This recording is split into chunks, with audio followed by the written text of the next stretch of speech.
what's up guys? I know in the last video I said I wasn't going to work on the GTO anymore, but I guess I lied. Because we're going to be working on the GTO some more today, so let's get to work.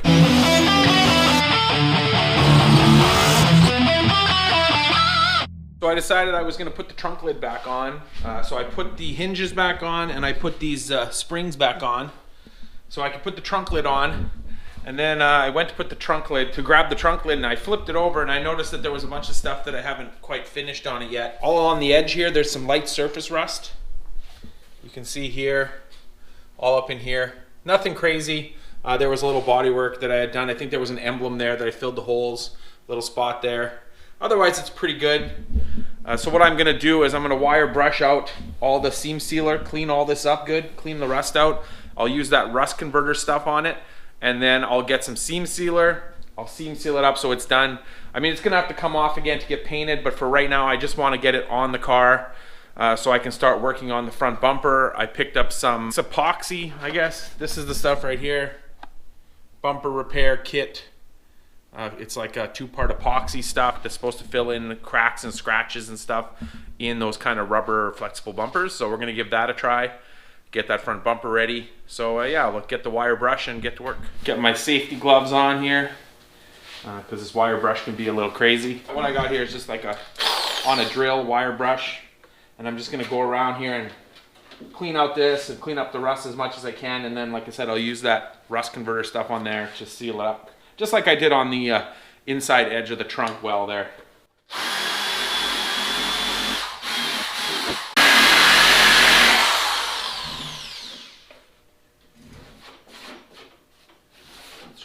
Try something else. Let's give the flap wheel a try. That wire brush doesn't want to take the seam sealer out very well.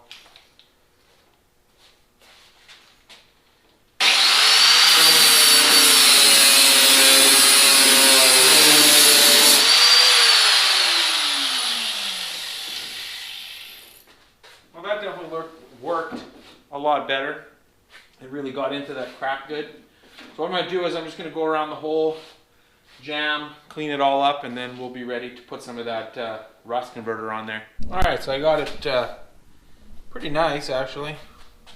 I got mostly all the rust in that out of these corners. So I think that looks pretty good. So now I'm going to get that rust converter stuff, brush some in so it'll get into the cracks hopefully in here where it's a little bit rusty. And then once that dries, I'll get seam sealer and seam seal it up and then prime it, and it'll be ready to go back on. Just like last time, I'm using this rust check, rust converter stuff. Just gonna lightly brush it so that it goes in there, I hope. This trunk lid actually came off another car, as you can tell, because it's like some weird green color. But it was really, really nice. The trunk lid that came off this car had so much Bondo on it, you couldn't even see this body seam, like the seam between the two panels. It was so thick with Bondo. It was crazy. So, like most of the car, actually, doors, trunk lid were replaced, fenders, both fenders. Not that it matters, I guess. When you're sanding something to get it ready for paint, you have to make sure you get rid of wherever it's shiny when you sand it, because that's spots that it won't stick good to. So I still have to go over a little more. This stuff is dried. I masked off here for the seam sealer, just so that it just goes along here and not all the way down. Here it'll just be in these cracks. So I'm going to go with Canadian Tire, hopefully get some seam sealer, come back, and then we'll seam seal this up. Alright, I'm back. What I ended up doing is shooting a coat of primer over that whole edge first, and now I got this seam sealer here from Napa. It's only like $5, and so now I'm going to seam seal all the way around. This stuff is pretty easy to put on. Pretty much just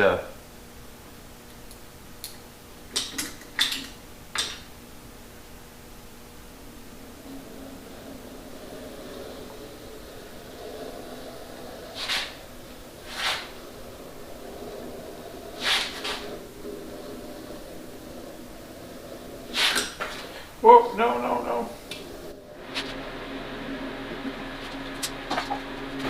and just go with your finger and just give her a smear.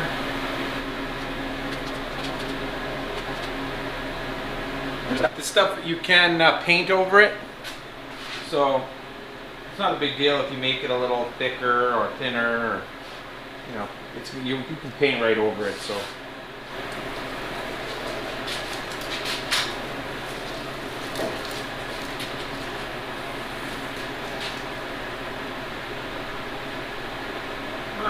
kind of worked like I wanted it to. I guess I could have waited to take the tape off maybe a little longer. I just didn't want it to go too far down onto this part here. Looks like I messed it up a little bit. That's okay. Well, I'm not gonna lie, guys, I pretty much screwed that up. So, I don't know. It just didn't look good, and when I pulled the tape off, maybe I should have let the tape dry longer, I guess. Or tape, sorry. I should have let the sealer dry longer before I pulled the tape off. Or I should have done it faster.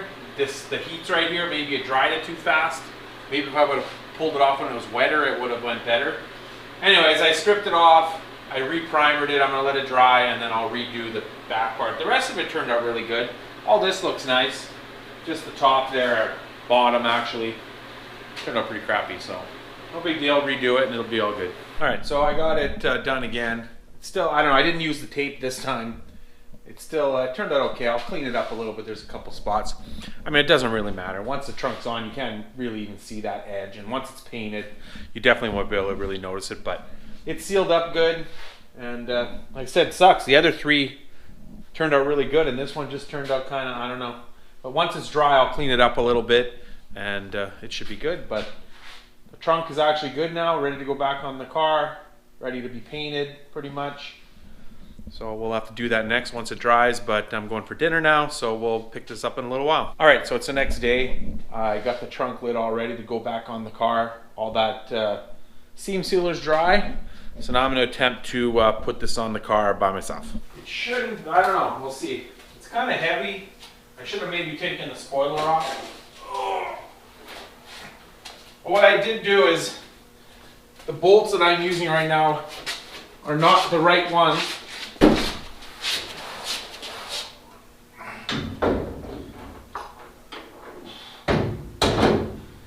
And they, without a washer on them, they actually slip right through the hole of the hinge. So I'm hoping I can slip that in there like that. And then the bolt fell right out. Goddamn son of a bitch! Oh, that didn't work. That was a fail, guys.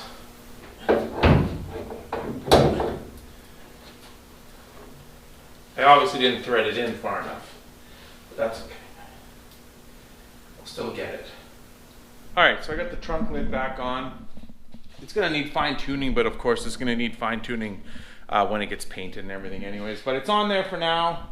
And then what I actually did is I put a bunch of the parts in the back that are like already restored.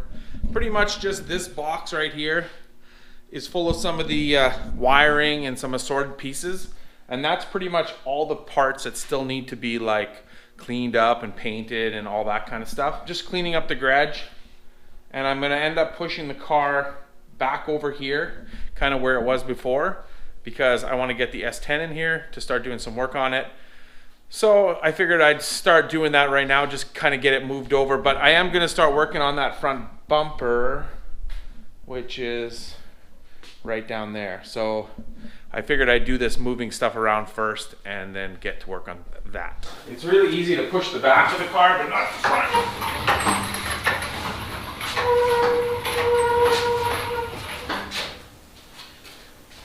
That's the easy part. The hard part is pushing this side.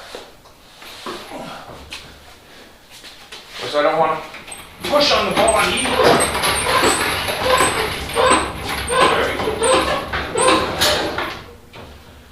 There we got her going pretty good. But don't worry, this is temporary, I hope. Once the truck is done, back on the road, hopefully soon, we will get the primer and get going on this again. I mean, I'm not going to stop working on it. I'm just going to, like I said, I got to do the front bumper now. and I have to do all that stuff in the box, the wiring and that I have to go through. So the primer can wait for a bit. I gotta move all this stuff around, but the engine for the shit horse is gonna be going back to Clayton soon to go in the shit horse, maybe this weekend hopefully, and we'll get that thing running too soon. I got the 6-liter shit horse here for now. Like I said, we're gonna take it to Clayton's. I still have to finish up the putting the injectors back in and the fuel rails back on and all that stuff, which I'll do maybe tomorrow or something. And then I got this bumper on here. So what I'm gonna do first is I'm gonna sand it. So I'm gonna sand off this red paint, and I'm also gonna sand the whole rubber part. Try to get it smoothed out and see how much of these, like you can see right here, something banged into that. So I'm hoping that I can fill that in, stuff like that. Like here, there's a little one. And then here, there was something that at one point had been fixed before. And I think most of this is pretty good. There's some really light cracks. So I don't know, maybe those will sand out. They're kind of even hard to see, you know, just some light. Nothing too crazy. It's not really that bad a shape. I'm hoping that sanding it is gonna take a lot of that out and then just fix a few spots. So yeah, that's what I'm gonna start doing next, is sanding this thing. I'm using some 80 grit on the Durablock. And I sanded here. So you can see it's, because this is kind of like a urethane rubber, it's almost like rubber. It's actually smoothing out pretty nice. Like right here where I just sanded it, it's pretty nice and smooth now. It's kind of weird to sand because it's almost like it balls up like a tire doing a burnout kind of thing. But some of them, like right here, it's pretty deep right there. And then, I mean, this one here, I showed you before, it's starting to kind of come out, but it might be too deep to actually sand it all out. So I'm just gonna, like here I sanded, and you can see all these, well, I don't know if you can, but you can see the gray primer kind of there where it's all kind of cracked. I'm hoping some of that lighter stuff will come out from sanding, and then just the bigger stuff I'll use. Like I said before, I got this bumper repair kit stuff. A friend of mine who owns a body shop recommended some 3M stuff. I can get the part number, I can't remember what it is offhand, but it's a lot more expensive. So I thought I'd try this first and see if it even works. Hopefully it does. But I can see that sanding this paint off is gonna kind of be a bit of a pain. Luckily the bumper's not too big, so I'll keep sanding some more and I'll see what happens.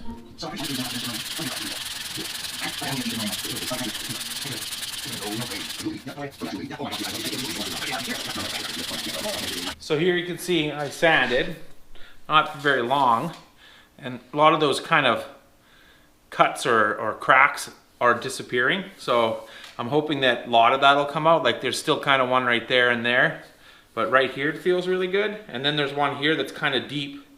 So that one I'll probably have to fill in a bit, but I think if I kind of do this to the whole bumper, sand it like that, I should be able to get a lot of these like gouges and scratches out of it.